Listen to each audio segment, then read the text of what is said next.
Paano mag-forgot ng password ng STC Bank account? Umpisahan na natin. Sa page na to, itap natin yung Forgot Quick PIN.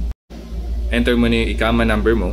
Tapos sa date of birth naman, ilalagay mo na yung petsa, buwan, at saka yung taon kung kailan ka pinanganak.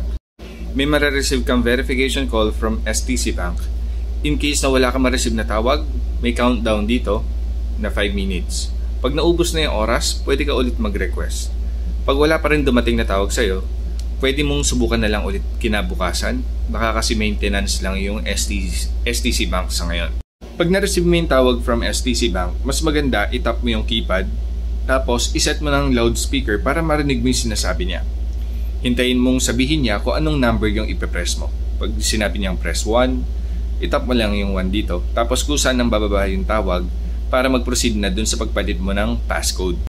Pag tama yung number na napindot mo kanina dun sa tawag na yun, mapupunta ka na sa page na to. May ma-receive ka ngayon from STC Bank na text message, may makikita kang 4-digit OTP doon, ilalagay mo ngayon dyan.